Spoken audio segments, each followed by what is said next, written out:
So I've been in my house now for about 6 months, and honestly, every single day I get up, I walk around, and I'm still blown away that this is where I live. I love it so much, and I couldn't be any happier. But that being said, there is a project I'm about to start. All right, so for you guys that have been following this channel for a while, you might remember me talking about how I bought a lot for $300,000 right next to my dream house, in between my dream house and my old house, because for those of you who didn't know, that's my old house. This is my new house. I bought the lot next to me, but what I didn't buy at the time was this lot in between the two houses.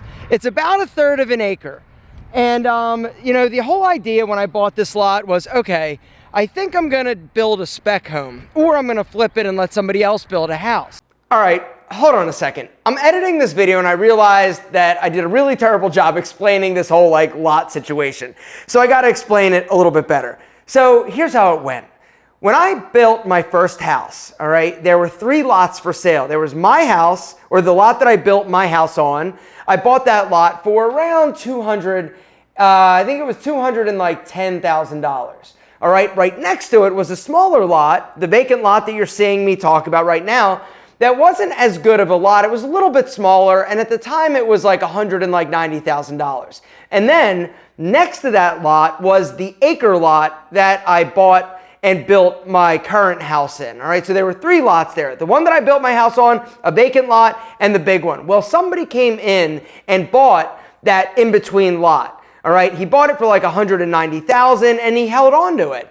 And I tried to buy it all during the time that I was like preparing and planning to build my new house. Because I'm like, okay, if I can buy this extra lot, then it gives me more room and I'll slide my house over, make it more centered, and it would be a great thing. Well, I tried and tried and tried to basically buy this lot from this dude who just didn't want to sell it. And so long story short, I already started like the construction. I had all the plans done. I moved the big pipe, and then I met with him and he's like, hey, I want to basically sell this lot. Are you interested? And at that point, I'm like, all right, if I don't buy it, I think I'm going to regret it. And so at the time that I bought it, it was around $300,000. All right, he paid $190,000. So he made like $110,000 in the span of like 5 years. And so even though it was a little bit more expensive, that's pretty much the going rate for that size lot in my area, that close to the little town center that I actually live. And so during the construction process, I wasn't planning on buying this lot, but I knew that if I didn't, I would regret it. And so when I decided to buy the lot, I really still love building houses. It was kind of my thing. I just enjoy it. And I've always thought, okay, maybe someday I'll want to build more houses or build a spec home and actually sell it. And so when I decided to buy that lot, that's what the plan was, to finish my house, sell the house that I was living in, and then build a spec home on the lot in between the two houses. I hope that makes more sense. So originally I had huge plans. I'm gonna build something sexy, it's gonna be fun, and I've decided after this thing was over, I am sick and tired of building houses. The other thing is that when I really started to think about what I want next to me, do I really wanna put somebody like right next to me in a new house? No, not really. And it's just not worth it. For a few $100,000 that I would end up making if I build a spec home and sold it to somebody, it just doesn't warrant, it's just not worth it. I honestly decided that I don't want somebody living right next to me. I don't want to block my view. I don't want to block my sun. I don't want to build a house here. And so the question then becomes, what do you do with it? You've got this big 1/3 of an acre. What do I do? I already have an acre over at my current house. This extra lot, this extra room, what am I gonna do? And so I started thinking about it. I met with my landscape architect and I said, Charlie, what could we do? Make me something sexy. And really the inspiration was the Martha Stewart documentary. For those of you who haven't watched the Martha Stewart documentary, I highly recommend it because it is amazing. She is a beast. So the Martha Stewart documentary, she is a beast. Now, is she happy? I don't know. Is she lonely? Probably. But she's an impressive and inspiring woman. But really what took my wife and I back were her gardens and the fact that she had this amazing like estate with all this like pea gravel and garden boxes and just amazing like space. And And so I met with the landscape architect. I said, Charlie, I want to do something sexy. I want garden boxes. I want a greenhouse. I want basically just a great area that we can grow things, that I can walk out, that basically flows and ties into my current space. I want it to look like it's part of the same property. So my landscape architect, he came and met me. We went through everything. We walked the property and we started to sort of brainstorm about some of the cool things that we could actually do. And so he went to work and he actually finished the plans and we're about to get started. Actually, I guess I already started because do you remember there was a giant tree? Do you remember the giant, like half dead oak tree that was on this property? I just had that removed last week. Guess how much a tree costs to get down or to cut down? Like, can you guess? That tree right there, $7,500. Now, it was a big tree, but still, that's insane. Now, there's a lot that goes into it. They were here all day. They ground the stump, but watching these dudes that have like zero fear, scurrying up these trees, cutting down the limbs with chainsaws, that is one of those things that I could never in a million years do because honestly, I'm a little scared of heights. But what I'd like to do now is go inside and actually show you the plans and what we're planning on doing. And because I'm gonna be mentioning garden boxes, for you guys that don't know what I'm talking about, typically they're made out of like, I don't know, like pressure treated, like 6x6s. They're a little like rectangular box that people will like plant like, you know, squash or whatever in. We are not doing wood garden boxes because of course not. I'm not having this like sick ass, badass place in a normal garden box. I'm gonna show you the garden boxes that we're actually gonna do. We did one already, right over here, all right? This right here is a garden box, all right? And this garden box is actually made out of limestone with a limestone cap on top. And then inside there's a bunch of dirt and then there's gonna be irrigation and stuff. So they're gonna be a little next level, a little extra sexy, and definitely a little over the top and more expensive, but I want this like garden just to be like super like tranquil and kind of match the flow and the feel of the house. And the house is like extra sexy, so the garden boxes can't be like just like railroad ties, right? No, of course not. And so this is what we're gonna do. This garden box is actually behind our patio. And this is where my wife is gonna plant like herbs this coming spring. But let's go in and look at the plans. Okay, guys, so here is the layout of the house, the pool in the back, and then this is the space that we're talking about landscaping, all right?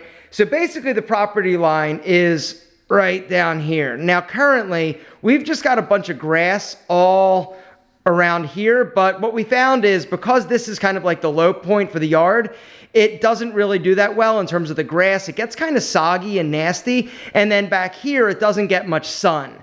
And so what we need to do is basically we're going to remove all of the sod that we've already planted up through here.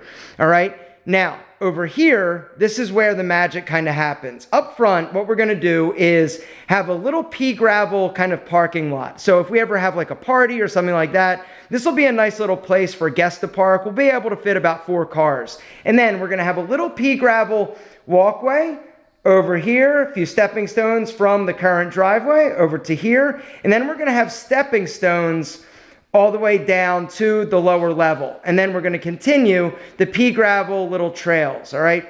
Over here, you're going to have some nice green sod. Over here, you're going to have 2 big, nice, luscious, big Japanese maples. We're going to be extending the flower beds out big time, all right? Lots of ground cover, lots of cool like ferns and things of that nature. Back here, behind the house, all right, we're going to tear all the sod out. Instead, we're going to put pea gravel, and then we're going to plant like 4 white crepe myrtles that are going to get nice and big. We might string some bistro lights and have some room underneath it for a little picnic table. But then you also have a pea gravel path from here over to the garden area. All right. You've also got some more pea gravel paths over here. Everything else is going to be basically planted. All right. This big area though, this is going to be our garden. We've got 7 really big limestone garden boxes, and then this area over here is actually going to be a greenhouse. So I'm really excited about this greenhouse. I didn't know anything really about greenhouses until I started getting into this process, but the greenhouse, it's going to be black. It's going to have little like finial, actually, it's going to look like this. All right, this is basically like an example of the greenhouse we're gonna have, but instead of, you see like the little brick knee wall, instead we're gonna do a limestone kind of wall all the way around it so that it matches the garden boxes. And I'm telling you, this thing is gonna look so sick when it's done. It's a place for us to kind of start vegetables, start herbs, start the little things, and just have fun. My wife loves plants, as you can see, right? We've got plants literally like everywhere, and she's super, super excited about this. It's funny because my wife wasn't very excited about this house, but what she is excited about is this greenhouse. She's also excited about the pool, but when we started designing this, it was awesome just to see her kind of like light up, because she is somebody who loves planting and digging in dirt, and she also loves like growing tomatoes, and really we haven't done too much of it, but we're excited to try to grow like okra and other stuff like that. The other thing we are doing is over here, right, that little stepper walkway, and there's going to be a little bench back here. This is actually going to be a pet cemetery.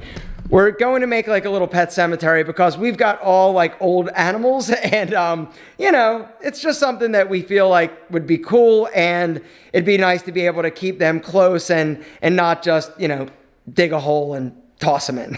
Something a little more professional for the cats, because they bring us a lot of joy. Anyway, that's it, gentlemen. That's what's happening. A new project. Am I excited? Yes, I'm excited to basically do that lot, fix it up, because it's kind of an eyesore, and I feel like I can't rest until that's completed. In terms of budget, the budget for that project is going to be probably around $250 to complete that. Now you're like, wait, what? Yeah, exactly. Landscaping is like super expensive, but in my opinion, landscaping like makes or breaks a property. You ever drive by a house and you're like, it's just missing something? Typically it's landscaping. Or you'll drive by like a spec home and it's got like 2 bushes and a few flowers, and they literally look like they spent like $27 at Home Depot to landscape the whole project. Not me. I truly love landscaping. I really feel like it just adds character, life, and lushness to a house. As the landscape starts to grow in and grow up, in a few years, it's going to look amazing.